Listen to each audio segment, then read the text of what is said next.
Now, today, let's start with a new sentence. Now, let's read from the sutra.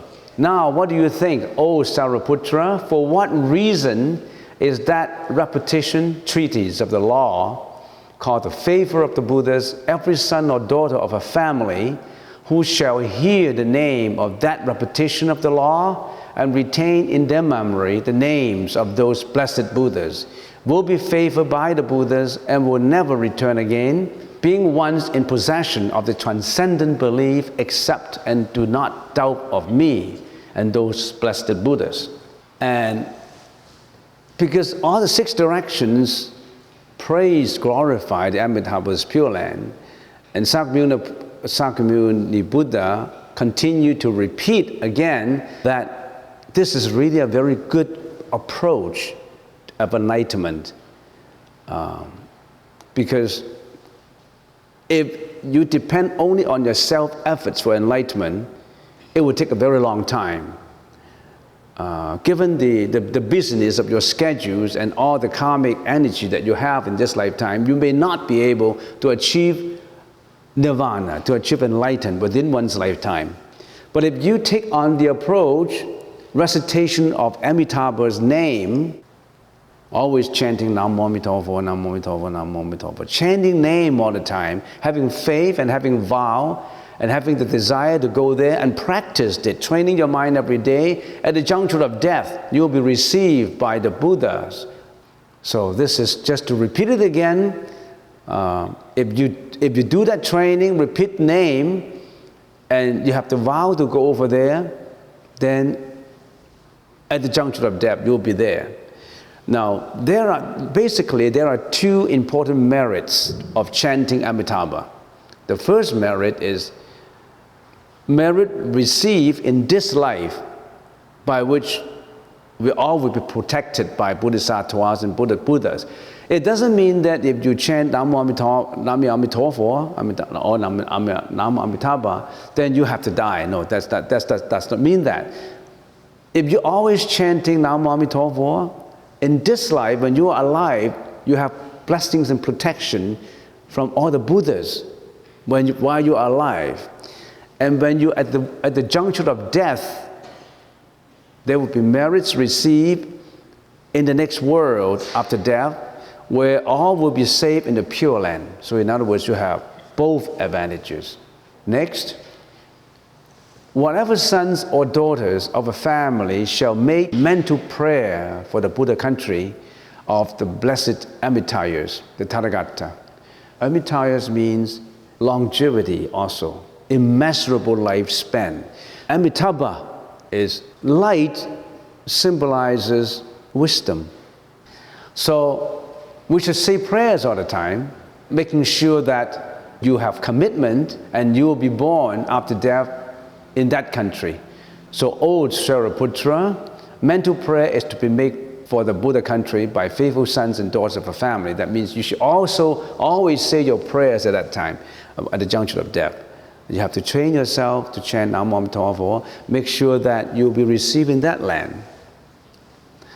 I remember last time we were talking about, we almost come to the end of this short sutra. There's another, maybe one more lecture to go, we'll finish it up. This is a short version of Sukhavati Vyuha. Sukhavati Vyuha means the land of bliss. Jilo Sijie, Sukhavati Vyuha. There's another one, which is the larger Sukhavati Vyuha Sutra. Now, after we finish with the lecture, you should really explore more into the literature of Amitabha. Basically, there are 3 sutras that you should really be reading. This is just a short version of the larger sutra. And just to remind you, remember we have 3 significant sutras introducing Amitabha's Buddha, commonly called the 3 sutras of the Pure Land sect of Buddhism. The sutra on Amitabha,佛說阿彌陀經, translated by Kumarajiva. So that's the short version, which is also known as the smaller Sukhavati Vyuha. The second one, the Sutra of Visualization of the Buddha of Infinite Life, 佛说观无量寿经, translated by Kalayasa. This sutra is long. It contains very important information on how to meditate on the names. And then the third sutra, the Sutra on Amitabha, 佛说无量寿经, translated by some government. We discover the Sanskrit version of these sutras, so they are sure to be authentic sutras. They're not fictitious sutras. There are sutras that are fictitious, created by later generations, but these three were actually authentic sutras, because archaeologists just about 200 years ago dug up from Nepal volumes and volumes of Sanskrit scroll, and these Sanskrit scrolls contain all these sutras. The one that we are studying right now is this one. We're almost finished. A very short version. So it is also called the smaller Sukhavati Vyuha. So this is a longer one, and this is also a long one too. In order to get some interest in what we're talking about, let's talk a little bit about the content of this one, the Sutra of Visualization of the Buddha of Infinite Life, which is also in short form, also known as the Meditation Sutra, Guan Cheng in short form. Let me summarize it for you very briefly so that you know about this sutra. This sutra gave you a story, a true story, of what happened in India at the time of Sakyamuni Buddha. At the time of Sakyamuni Buddha, there was a king in Magadha. There's a king, and his name is Bimbisara. Bimbisara, the king Bimbisara. And he had a son, Ajatasattu. That's the prince, his son. There's also a queen, Vaidehi, Vaitishi. So there's three personalities: Bimbisara, which is the king, who is the king, and also there is also the queen, which is Vaidehi. There's also the son, the prince, which is Ajatasattu. And when the queen was pregnant, a very famous astrologist in India told the king, while the Ajatasattu was still in his mother's womb, not yet coming out, the astrologist said, King Bimbisara, the baby inside queen's womb is your son, is a son. And if you allowed him to come out, he's going to kill you. He will be killing you in the future. So you should consider whether you should have an abortion or not. The king was worrying, This son that's going to come out will kill me. So, but should I believe in the astrologist? The queen, being loving her husband so much, was planning to take medicine to get an abortion, abortive medicine. She started to take abortive medicine because she didn't want the son to kill her husband when the son became the prince. But it did not matter how much medicine the queen swallowed, the baby still come out alive. So as time goes on, so the Ajatasattu became a very cute teenager, a very lovable person, and the king Bimbisara loved him so much, very intelligent. But when he grew up to be about 30 years old, he planned on a usurpation. He wanted to overthrow the king. So the prince, Ajatasattu, imprisoned his own father, Bimbisara, and planned to starve him to death. So the king Bimbisara was in jail with chains all around him, and his son wanted to kill him by starving him to death, and also a lot of torturing too. It was believed that because of causality, he killed him before, and he came back to kill his father, which is to kill the king. King Bimbisara was starving in jail. The queen, Vaidehi, secretly brought food, honey, to the king by putting a lot of honey, very thick coat of honey on her skin. And then when she entered into jail, she scraped off all this honey and give honey food to the king. So the king was able to survive for a little while. So after a while, the prince, Ajatasattu, wanted to find out what happened, and he knew that his mom, the queen, secretly bringing honey to the king so that the king still will survive. And he got very angry. He was infuriated. And he rushed into the jail while the queen was visiting the king with a knife, and he attempted to kill his own mom, to kill the queen. But 2 ministers stopped him from doing so. One of the ministers said, "Don't do this, because according to the history of India, according to the Veda, book of Veda, no son, the prince, would kill his own mother. Well, there are records, a few records, that the son killed their father, overthrew the father, killed the father, and became the king. There are stories like that in the Indian history and in the Indian Veda literature, yes. But nobody attempted to kill his own mom, the queen. So don't do it. If you did that, that would bring bad luck to the country." So that stopped Ajatasattu from killing his own mom.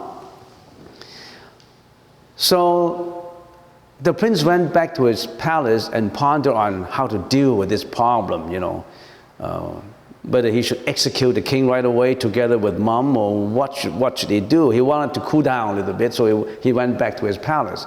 So the queen spent a day with the king, and the queen, Vaidehi, was so sad, so mournful. And she knelt down and facing Gridha mountain, where the Buddha was. Sakyamuni was at Gridha mountain, the vulture peak, was lecturing in there. So the queen was leaning down and fervently say prayers to the Buddha to save them. And Sakyamuni Buddha was related to this family. So Sakyamuni Buddha sent Madhikayana and Parutta. Because why did he send the two disciples? They are arahats, because they had supernatural power. They can appear immediately in jail. Madhikayana, because he was famous with esoteric supernatural power. So he was able to appear in front of the king and the queen and gave them a lecture about karma, about rebirth, about sufferings. And then the next day, the queen said prayer again to Sakyamuni Buddha, and the queen said, this is a world of suffering. The son even killed his own father and mother, and the father being tortured in jail, and the mother is also being tortured emotionally. I don't want to be in this world. I want to leave this world. This is a world of suffering. So he prayed fervently to Buddha, and please show me, is there any land where there's happiness, where there's no such suffering happen to them? All the sentient beings will live happily there. I don't want to be in here anymore. So the Buddha started to give an exposition, expounded on the Pure Land. That starts up the sutra. That's a sutra of visualization of the Buddha of infinite life. To the west, there is a Buddha Amitabha, and is waiting to receive you into that land. So when you passed away, go to that land. This is not a land of happiness. This is a land of suffering. And then this is the story behind the sutra. And then the Buddha, Sakyamuni Buddha, continued to explain how to get there. And he explained the 16 meditative methods to go there. So we also call it the 16 meditative sutras. What are the 16s? How to visualize, how to meditate together with the chanting of the Amitabha's name. There's 16 methods in it. So maybe in the future you should research into it. I'm summarizing these visualizations for you. The first is to visualize the setting sun. The second is to visualize the purity of the water. The third one, visualize the ground of the Pure Land. The fourth one is to visualize the Pure Land's jewel trees. The fifth one is to visualize the Pure Land's jewel ponds. The sixth one is to visualize the Pure Land's jewel towers. The seventh one is to visualize on the lotus blooming, the purity of the lotus flowers blooming. Now I'm just giving you a summarization. There's details as to how to do it. We're talking about meditation, right? In meditation you have to visualize. And if you're chanting and visualizing at the same time, you achieve that purity, that tranquility, that you can actually purify your karma and achieve that tranquility of mind at the juncture of death, and then you will go to that, people call it heaven. It does not matter how you call it. That's the land that we should go to. So the eighth is to visualize the image of Amitabha accompanied by Avalokitesvara Bodhisattva. Right now, in that country, in that Pure Land, in that land of bliss, which is also called Sukhavati Vyuha, there is a whole assembly of saints in there. And there are two very famous saints in there that we know of. One is Avalokitesvara Bodhisattva, Guan Yin Pusa. The other one is Mahastamaprapta, Da Shi Pusa. So in other words, Amitabha is the professor. If I can give an analogy of a university, that's the professor in there. And there are two assistant professors. One is Guan Yin Pusa, Avalokitesvara Bodhisattva. The other one is Da Shi Pusa, assistant professor, Mahastamaprapta. 9, to visualize the full body of Amitabha. A Buddha has 3 bodies, you know. We call that kaya. Bao Shen Sambhoga Kaya. Hua Shen Nimana Kaya. Third, Fa Shen Dhammakaya. So you have to visualize the full body, the Sambhoga Kaya of Amitabha. There are details in there. Maybe you should explore more into it. The 10th visualization is to visualize the image of Avalokitesvara Bodhisattva. So if you are chanting Namo Avalokitesvara Bodhisattva and you want to go to the Pure Land of Amitabha, that's okay too. If you say, I want to chant just Avalokitesvara Bodhisattva and I want to make that vow to go to that land of bliss, that's okay too. Why? Because Avalokitesvara will be coming to receive your soul into that land too, because he is the assistant professor there.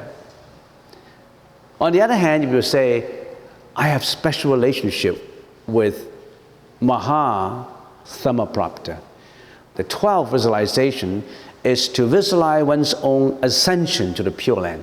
To visualize that you are slowly ascending to the Pure Land after death. You visualize that process of you in your form slowly going to that Pure Land. 13, to visualize the multiple aspects of Amitabha's universal salvation.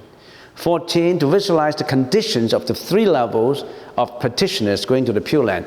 Remember, there are 3 levels of people, the qualities, there are 3 levels of people: the superior level, the intermediate level, and the inferior level, Shang, Zhong, Xia, 3级. If you are the superior level, that means you're a very higher level in your training of chanting Amitabha. Intermediate level and the inferior level too. So you have to visualize which level, and you have to visualize all these 3 different levels have the qualifications, have the qualities of going over there. Not just the superior level, but also the inferior level. So there is a visualization like that. That's the 14th visualization. The 15th visualization, the 15 Guan, is visualizing the process of going to the Pure Land. The process is, how do I get there? Now I'm chanting, and then after chanting, when I'm dying, then I will be all free of all my mental afflictions. I will have no crying by my bedside. I will have no attachment to my properties, to my money. I will have no attachment to status, to reputation, to all these things. I will be free of all these attachments, and I'll be going over there. So there's a lot of visualizations to help you to free yourself of all these mental afflictions, because at the juncture of death, you will be attached to a lot of things emotionally, materialistically. So that's the 15th. The 16th is to visualize Amitabha and all Bodhisattvas to coming in an assembly, ascending from the sky and receive you into the Pure Land. So there are 16 contemplations, 16 visualizations. That's the reason why the Amitabha's approach, the Pure Land approach, is a different school. It's a different sect of Buddhism, because it itself contains millions of literature just on how to get to the Pure Land. But most of them are written in Chinese, because over the centuries, there were a lot of researchers who are monks, research into this school, and they collected together a whole resourceful amount of literature just to tell us how to train ourselves to get to the Pure Land. Lots of them, they were in Chinese. But slowly they were being translated into English. And the trend is more and more people in North America, they're not only practicing meditation, they're also practicing on this heavenly approach of enlightenment. Because this heavenly approach is so in conformity with the other religions' heaven approach. Because the other religions' heaven approach is just faith. I believe in God and I can go to heaven.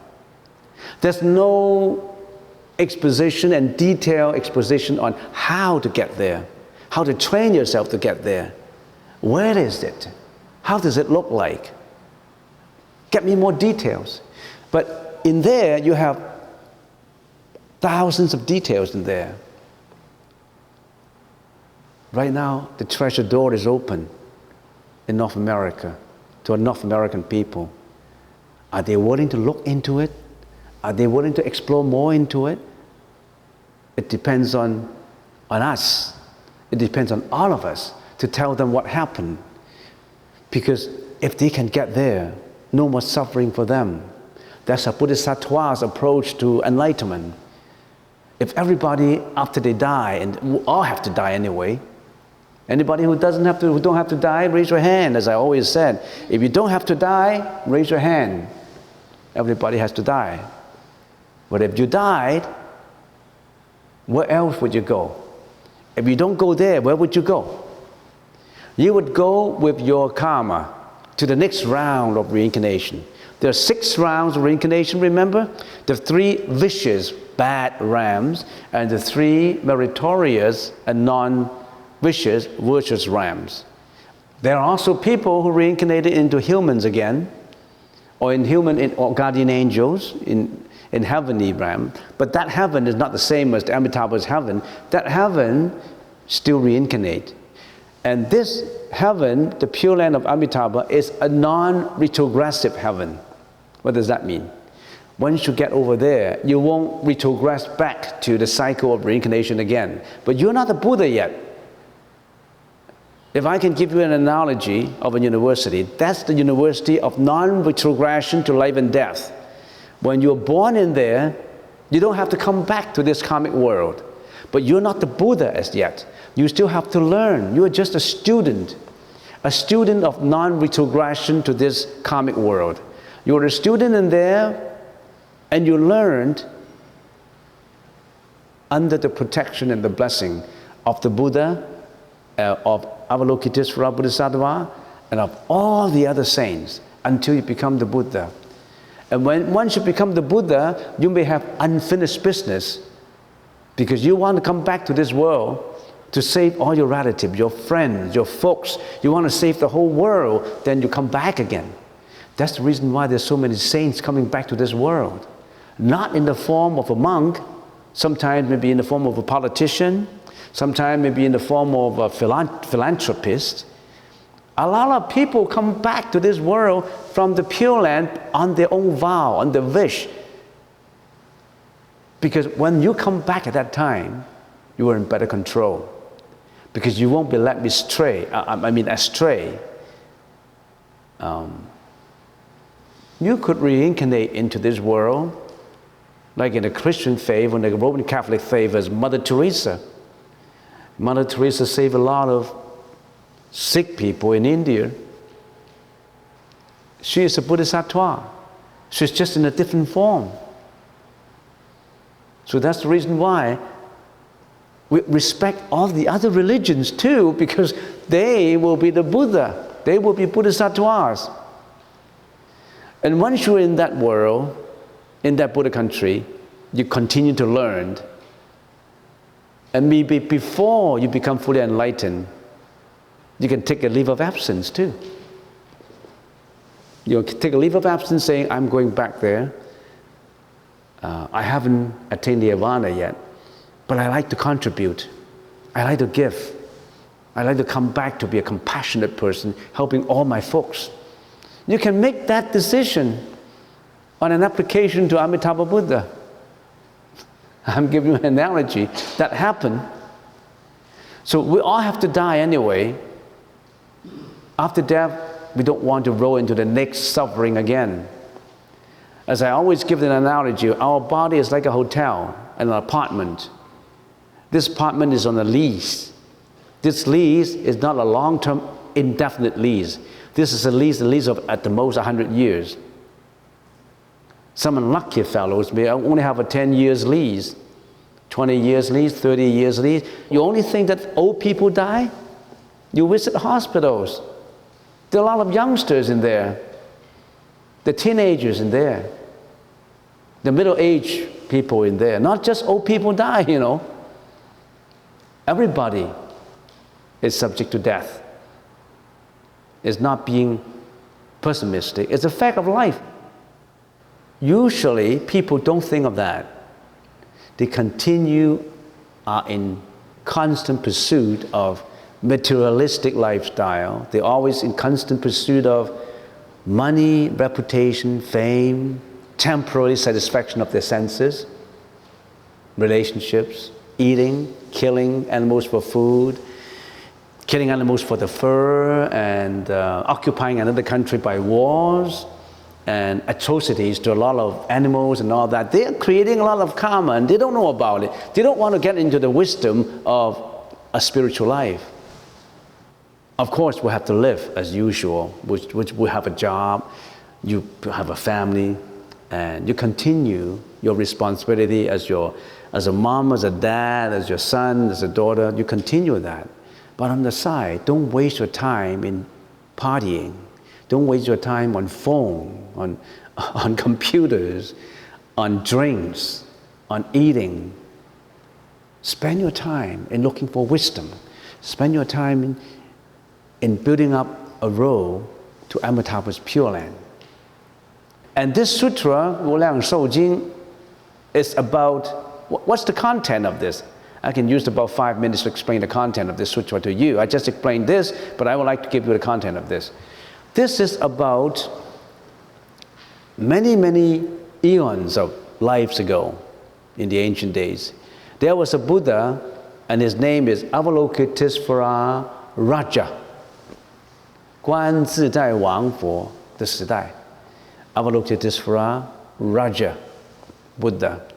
At that time, there was a king, and this king was a fervent believer of the Buddhist teaching.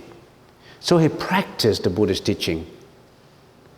And later, he even gave up his throne to his son and became an ascetic. And later, he became a bhikshu, a monk. He didn't want all these luxuries of life, like Sakyamuni Buddha. And after practicing with unrelenting spirits and persistencies, he became a Bodhisattva. Not yet the Buddha. He became a Bodhisattva, and his name is Dhammakara, Fa Zhang Bhikkhu, Dhammakara. And he continued to practice. In his practice, he made 48 vows. Why did practitioners or why did monks make vows? He made vows in order to get an objective, and that objective would guide him with unrelenting spirit to that objective. That's the reason why vows are important. If you don't have any vow, you don't make any vow, you can never get there. You still can practice, but you don't have fervent, firm resolve, a determination to go there. But if you make vows that really help you in your practice, so if you make a vow today, I want to chant 108 times Chittadarani, or in this lifetime, I want to introduce the Buddhist teaching to 10,000 people, and I would like to make a record starting from tomorrow. So, take an example. Tomorrow, you talk to Mr. Jackson and say, introduce him Buddhism, and say, okay, I'm interested. I'm coming to the temple to listen to a lecture, and then you put your name. I introduced Buddhism to Mr. Jackson, and he's interested in coming for a lecture, and this is my objective number one. I still have 99,999 people that I would like to introduce Buddhism to him. But that's a big vow. That's the vow that I made when I was a student at U of T. When I was a second-year student at U of T, I always talked to myself, I didn't have money to do charity. A poor student wouldn't have too much money to do charity work. And then I questioned myself, do I really need money to do charity? And slowly I come to a realization. I said, I would like to introduce Buddhism to 100 people. And my job is to bring them to a temple so that they can listen to a monk, so that they get the wisdom, and they open the treasure door and they get into that door and they will be benefited by it. I don't need to give any money out, but I gave my efforts. So there's a lot of vows that you can make. And this monk made 48 vows. And all these vows is to save people, all sentient beings, by setting up a university. He wanted to set up a university of non-retrogression, a university that even though that person is not yet a Buddha, he can come to my university. I enroll him, enlist him. I will be teaching him until he becomes the Buddha. But I would use my power to get him out from reincarnation first. No more rebirth for him. No more life and death for him. He just come to my university and I'll be teaching him. So in other words, if we are practicing this approach, we are both using self-power and other power to achieve this destination. So he's making 48 vows, and all these vows are relating to helping sentient beings of the Dharma ending age. We are now in the Dharma ending age, where we are too busy with life. Imagine how many hours of meditation you can devote to enlightenment. You have your job, you have your family, you have a lot of responsibilities. In the ancient days, the monks, they didn't have to do anything else except meditation. Life was much simpler before than now. I always give an example. How many keys you carry in your pocket? I tell you, I almost have 100 keys. How many doors we have in the temple? You count the number of doors. Every door has a key, and how many keys I got? 100 keys. The complexity of a civilized world could be symbolized by the number of keys people usually carry. You at least carry 2 keys. How about your car keys?